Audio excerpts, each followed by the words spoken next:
황동현의 시선집중 듣고 계시는 지금 시각 8시 16분 50초 지나고 있습니다. 한국미래기술 양진호 회장의 갑질 영상이 공개된 이후에 이른바 양진호 갑질에 대한 제보 끊이지 않고 있습니다. 다시 말해서 직장 내에 이루어지고 있는 이 상사의 폭행, 폭언, 갑질들이 다양하게 지금 제보로서 나타나고 있는데요.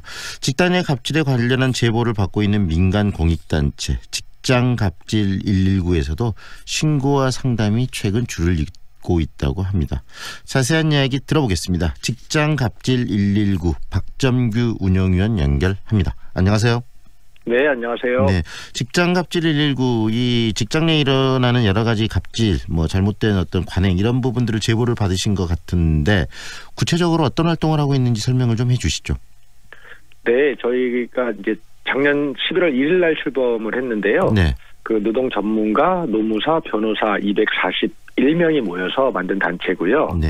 그 입사에서 퇴사까지 직장인들이 겪는 어떤 부당한 대우나 갑질 이것을 카카오톡 오픈 채팅방하고 이메일을 통해서 신고를 하고 저희들이랑 만나서 문제를 해결하는 뭐 그런 단체라고 말씀드릴 수 있겠습니다. 네, 다양한 갑질의 형태들이 이렇게 제보가 될 것 같은데 어떻습니까? 주로 이렇게 들어오는 갑질 유형들 정리 좀 해주시겠습니까?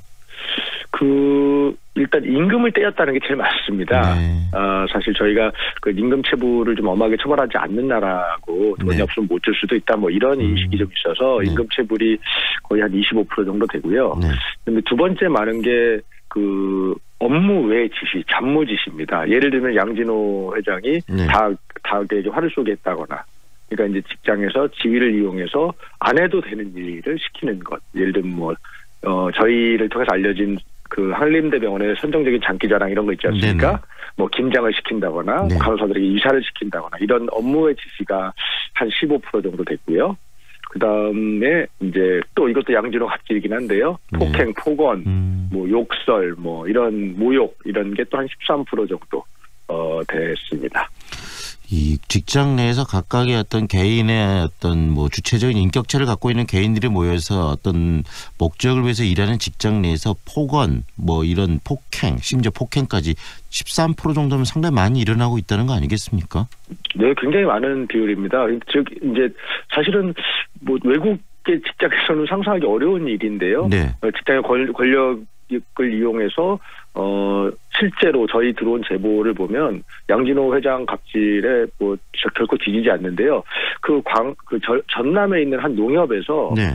그 농협의 소장이 직원하고 제주도에 이제 출장을 갔었습니다. 네. 근데 출장 업무를 끝나고 저녁을 먹는데 술을 이제 한잔 하신 거죠. 네. 근데 너무 많이 취하신 것 같아서 소장님 이제 쉬러 들어가시죠 이랬더니 어디 부하 직원이 나에게 입을 막냐고 말을 막냐면서 마시던 소주병으로 머리를 치고 일어나더니 의자를 집어던져서 얼굴을 가격하고 발로 차고 이런 동영상이 저희들에게 이제 입수가 돼서 네. 저희가 그 신고하고 해서 그 소장이 해임된 사건이 있었는데요. 네.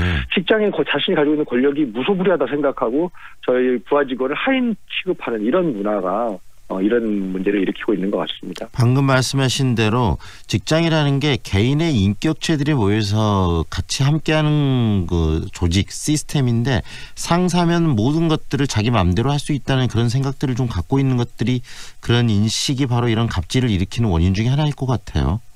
네, 근데 이제 이게 왜 이분들이 제어가 안 되느냐. 네. 옛날에는 나 정말 더러워서 못 다니겠네 그러고 사표 던지고 나와버리지 않습니까? 네. 근데 지금 이제 직장을 구하기가 어려운 시대가 됐다는 거죠. 네. 그다음에 또 하나는 사회적 약자, 특히 직장 안에서 비정규직이 많아졌습니다. 네.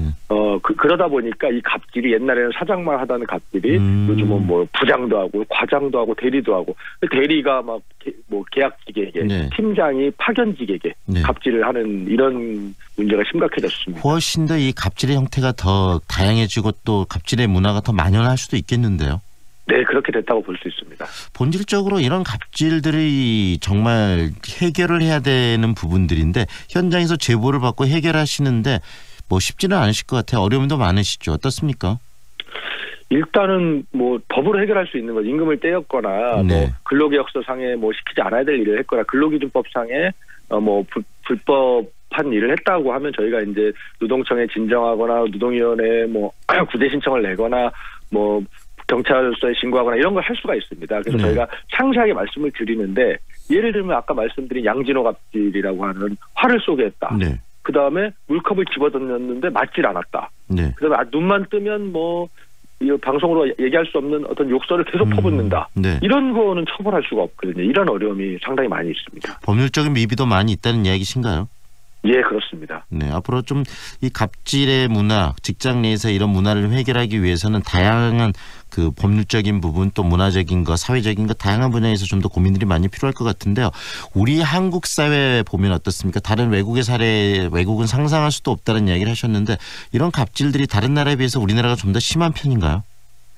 우리나라가 훨씬 심하다고 저희는 느끼고 있는데요. 네. 문화적인 요인으로 보면 이제 군대 문화 이런 거, 그다음 권위주의 문화, 또 남성 우월주의 문화 이런 여러 가지 한국 사회의 오랜 적폐라고 얘기할 수 있는 이 문화에 찌꺼기가 남아 있다고도 할 수 있는데요. 네. 더 심각한 건 사실은 비정규직 비중이 굉장히 높고 네. 실업이 높은 이런 상황, 직장에서의 고용이 불안한 상황. 이게 그 갑질에 맞서기가 되게 어려운 조건을 또 하나 형성하고 있다고 보고요. 네. 특히 이제 유럽 같은 경우는 노동조합 가입률이 50% 60% 이렇게 되지 않습니까? 네.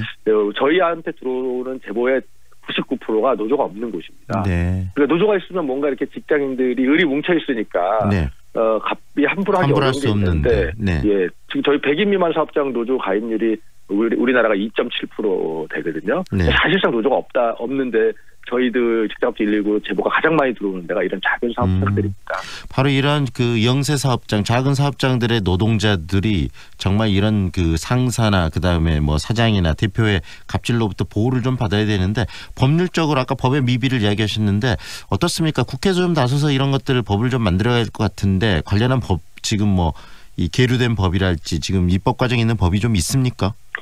다행히 이 갑질 관련된 갑질금지법이라고 저희가 보통 표현하는데요.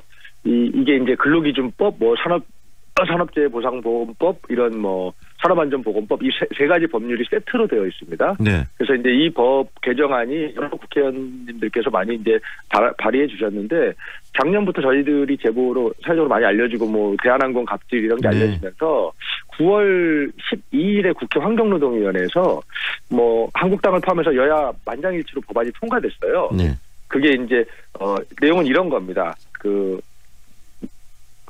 직장에서 지위 또는 관계의 우위를 이용해서 네. 업무상 적정 범위를 넘어서 신체적, 정신적, 정서적 고통을 주는 행위 이런 게 이제 갑질이다. 이거는 금지하는 이런 내용이 이제 포함됐는데요. 네.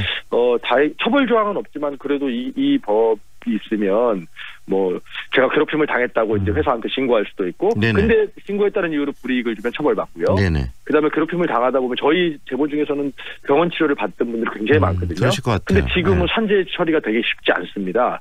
근데 이제 이 법이 통과되면 산재를 괴롭힘 때문에 이제 고통을 당한 것을 산재 처리를 할 수 있고, 네. 이러면 사용자 입장에서는 이거 산재 되는 거니까 조금 조심해야 되겠다. 네. 부하 직원들을 좀 조심시킬 수 있지 않습니까? 네. 근데 이 법이 지금 법제사법위원회에 계류 중인데 통과가 안 되고 있습니다. 빨리 통과를 좀 시켜야 되겠네요. 네, 그렇습니다. 네, 관련해서 국민들의 어떤 요구들도 있어야 될 것 같고요. 국회에서도 이 부분을 빨리 좀 통과시켜야 될 것 같습니다. 가장 중요한 것은 바로 이런 어떤 직장이나 자기가 일하는 환경 속에서 좀 즐겁게 일할 수 있는 환경을 만들어주는 것. 이게 가장 중요한 거 아니겠습니까? 예, 그렇습니다. 네, 오늘 말씀은 여기까지 듣겠습니다. 고맙습니다. 네, 고맙습니다. 지금까지 직장 갑질 119의 박점규 운영위원과 함께했습니다.